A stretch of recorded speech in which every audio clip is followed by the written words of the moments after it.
Salve galera do Vai Cair na Prova, aqui quem fala é o professor Alisson de Filosofia e hoje estarei aqui com vocês na aula número 6 para resolver alguns exercícios referentes à filosofia medieval, mais precisamente a patrística e Santo Agostinho. Bora lá! Então vamos começar aqui com esse exercício resolvido e comentado. Por que eu coloquei ele aqui para resolver ele com vocês? Porque quando eu fui dar uma olhada nele, dar uma lida, eu percebi que tem um erro, muito provavelmente de digitação ali na apostila de vocês. Então vamos resolver ele aqui, que vai ficar mais claro, vai ficar claro esse erro aqui para vocês. Então o exercício é o seguinte, da Unicisal de 2012. A filosofia de Santo Agostinho é essencialmente uma fusão das concepções cristãs com o pensamento platônico. Subordinando a razão à fé, Agostinho de Hipona afirma existirem verdades superiores e inferiores, sendo as primeiras compreendidas a partir da ação de Deus. Como se chama a teoria agostiniana que afirma ser a ação de Deus o que leva o homem a atingir as verdades superiores? Então, pessoal, na apostila de vocês ali vai estar marcando que a resposta correta é a B, teoria da providência. Particularmente, eu nunca vi nada sobre essa teoria da providência em Santo Agostinho. A gente começa por aí. A gente teria ali no próprio cristianismo, na própria linhagem agostiniana, algo sobre a teoria da predestinação, uma teoria dualista. Alguma coisa, pode ser até que a gente confunda ou tenha em mente que é a teoria da emanação, mas o que o Santo Agostinho vai bater na tecla mesmo é a teoria da iluminação. A gente tem que lembrar, quando a gente pensar nesse exercício, quando pensar nessas verdades em Santo Agostinho, a gente tem que lembrar que Agostinho ele vem de uma herança muito forte do platonismo, ele é um neoplatônico. O que isso quer dizer? Ele sempre vai ter a teoria de Platão como fundamento, essa dualidade entre o mundo físico e o mundo material, entre as formas e as ideias. Ou seja, para ele, Deus é que está no mundo das ideias. Deus é que é esse ser eterno, fixo, imutável. E é ele que tem as verdades. E como que a gente vai alcançar essas verdades, segundo Agostinho? Com uma parte da alma que foi colocada por Deus para que seja possível a gente alcançar essa iluminação a partir da fé e alcançar Deus e também a nossa salvação enquanto ser humano, pecador e tudo mais. Então, essa parte que Deus coloca na nossa alma para que possa ser iluminada é o que ele vai chamar de intelecto. Então, por isso, como você já deve ter percebido que eu falei, a resposta correta vai ser a alternativa E, a teoria da iluminação. Assim como a própria apostila de vocês fala ali, ó, na solução. Agostinho acreditava que a iluminação seria encontrada com base no intelecto. Essa seria uma parte da alma criada por Deus para poder encontrá-lo. Só que ele coloca a alternativa B ali na apostila de vocês. Acredito que foi um erro de digitação, porque não é. A resposta certa seria a alternativa E, teoria da iluminação. Certo, pessoal? Vamos para o próximo. Então vamos lá, pessoal. Exercício número 1. Exercício obrigatório número 1 da UFU de 2012. Começa mais ou menos assim. Na medida em que o cristianismo se consolidava a partir do século II, vários pensadores convertidos à nova fé e, aproveitando-se de elementos da filosofia grego-romana que eles conheciam bem, começaram a elaborar textos sobre a fé e a revelação cristãs, tentando uma síntese com elementos da filosofia grega ou utilizando-se de técnicas e conceitos da filosofia grega para melhor expor as verdades reveladas do cristianismo. Esses pensadores ficaram conhecidos como os padres da igreja, dos quais o mais importante a escrever na língua latina foi Santo Agostinho. Esse primeiro período da filosofia medieval, que durou do século II ao século X, ficou conhecido como, vamos de alternativa para alternativa, escolástica. Escolástica, pessoal, ele é um período da filosofia medieval, mas é um período que é posterior a esse do que a gente está falando. Bem como seu principal pensador, o pensador mais importante, não foi Santo Agostinho, mas São Tomás de Aquino, que vai fazer uma rivalidade com Santo Agostinho da mesma forma que Aristóteles fazia com Platão. Então não foi a escolástica. O neoplatonismo, pessoal, ele podia levar alguma confusão, porque a maioria desses pensadores desse período de Santo Agostinho, da qual está essa escola que Santo Agostinho também está inserido, eles eram assim, neoplatônicos, utilizando o neoplatonismo como uma base para esse cristianismo.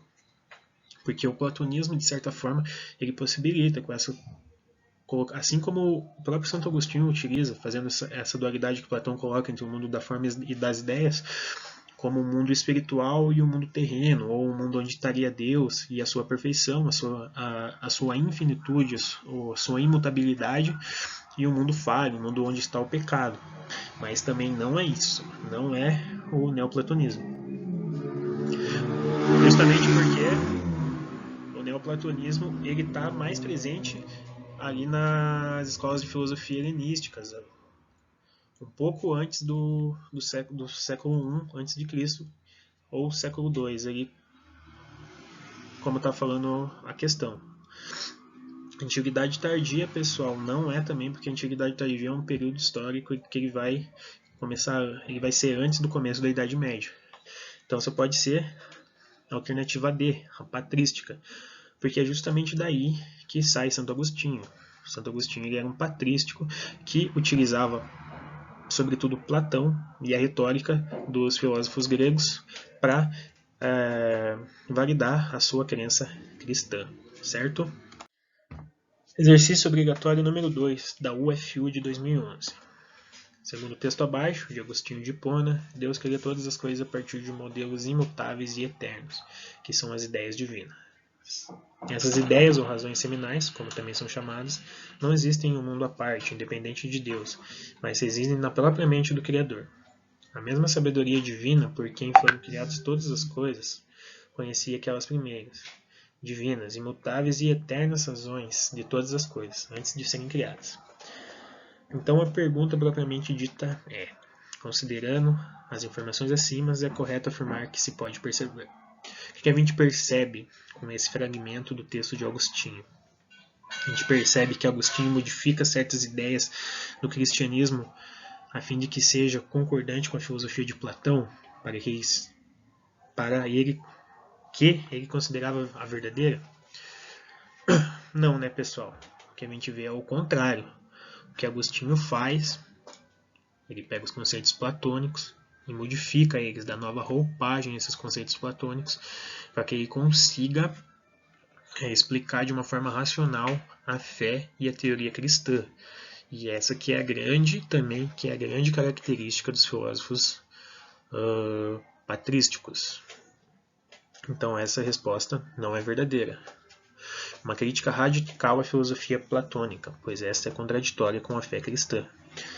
Não, né, pessoal? Que a gente sabendo, assim como eu acabei de falar, a gente sabendo que a ideia da filosofia patrística era usufruir, tomar vantagem da filosofia grega em si e da platônica, com certeza, a gente não tem nenhuma crítica à filosofia platônica, mas sim uma utilização dessa filosofia. Então essa resposta não é verdadeira também. A influência da filosofia platônica sobre Agostinho, mas esta é modificada a fim de concordar com a doutrina cristã. Então, essa resposta é a alternativa verdadeira. Porque, como eu falei, Agostinho é deveras influenciado pela filosofia platônica, pela filosofia grega, e ele utiliza ela, modifica ela de forma que ela possa servir como uma justificação para a crença cristã. Por fim, a alternativa D, uma crítica violenta de Agostinho contra a filosofia em geral. Não, também, aqui não tem nenhuma crítica de Agostinho contra nenhuma filosofia.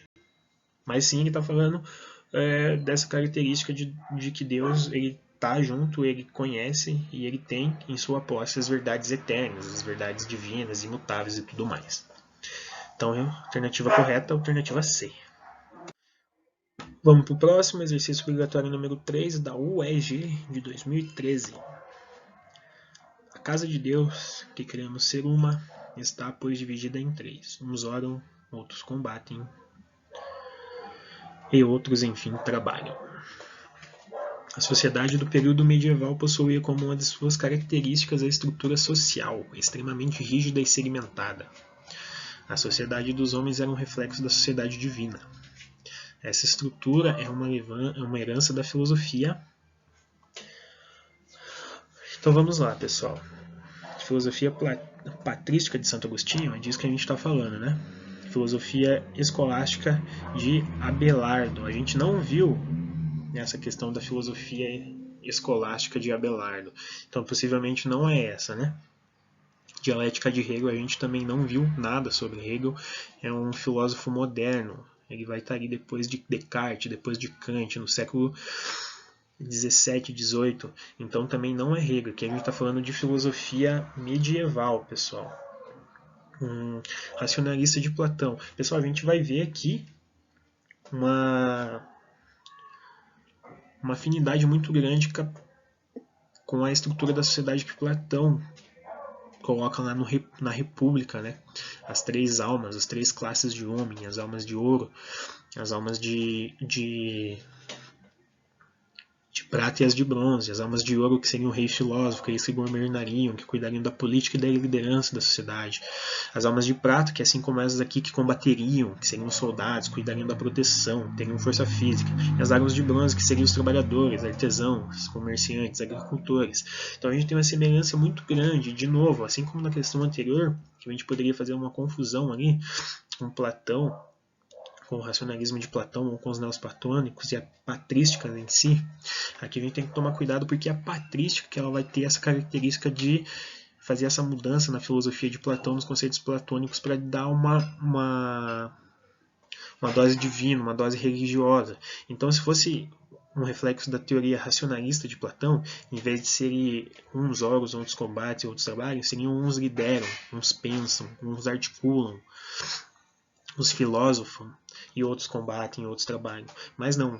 Por isso que seria a resposta certa, a alternativa A, da patrística de Santo Agostinho, porque a partir dessa patrística a gente tem essa mudança nos conceitos platônicos para uma conotação religiosa, para uma conotação cristã. Certo? Acredito que tenha ficado claro. Pessoal, então vamos para o próximo exercício. Então, pessoal, exercício obrigatório número 4 da UFF de 2012. Esse exercício que a gente vai falar um pouco sobre São Tomás de Aquino. São Tomás de Aquino é o tema da aula, da próxima aula sobre escolástica. Aqui a gente está falando de patrística. E é um tempo bem longo depois do que a gente está falando aqui. Se agora a gente está falando do século III, acredito, depois de Cristo, São Tomás de Aquino vai ser do século XIII. Então ali a gente vai ter 9, 10 séculos de diferença. Uma dessas principais diferenças também que o tempo proporcionou é que São Tomás de Aquino ele já vai ter contato com os textos de Aristóteles.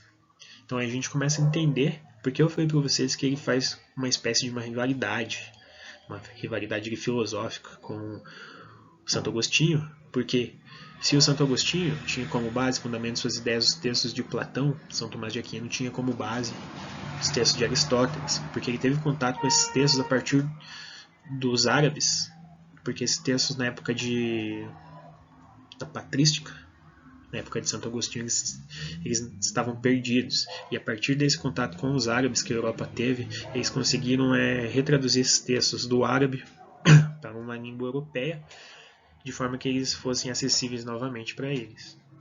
Mas isso o professor vai explicar melhor na próxima aula para vocês. Então aqui, vamos tentar fazer uma análise só dessa parte que está aqui nesse trecho que está na questão, para a gente ver se a gente consegue responder. A grande contribuição de Tomás de Aquino para a vida intelectual foi a de valorizar a inteligência humana e de sua capacidade de alcançar a verdade por meio da razão natural. Vou ler de novo. A grande contribuição de Tomás de Aquino para a vida intelectual foi a de valorizar a inteligência humana e sua capacidade de alcançar a verdade por meio da razão natural, inclusive a respeito de certas questões da religião. Então aqui a gente já começa a ver as diferenças, né? Se para Santo Agostinho a gente só conseguiria alcançar essa verdade a partir de uma iluminação de Deus no nosso intelecto, que seria uma parte da alma criada por Deus para que pudesse ser iluminada. Em Tomás de Aquino não, a gente já tem uma valorização, ou seja, essa razão humana ela já começa a ter um certo valor a mais do que na filosofia de Santo Agostinho. Então vamos continuar ali. Discorrendo sobre a possibilidade de descobrir a verdade divina. Ele diz que há duas modalidades de verdade acerca de Deus. A primeira refere-se à verdade da revelação entre a razão humana não consegue alcançar.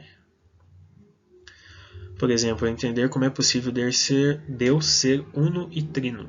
A segunda modalidade é composta de verdade que a razão pode atingir, por exemplo, que Deus existe. Ficou claro essa parte, pessoal? Então ele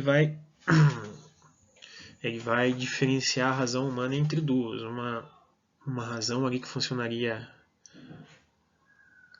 da mesma forma que funcionaria a razão, o intelecto para Santo Agostinho, que seria uma parte em que a gente ainda vai precisar dessa revelação, dessa iluminação de Deus para a gente poder alcançar essas verdades, que são essas verdades eternas, essas verdades celestiais.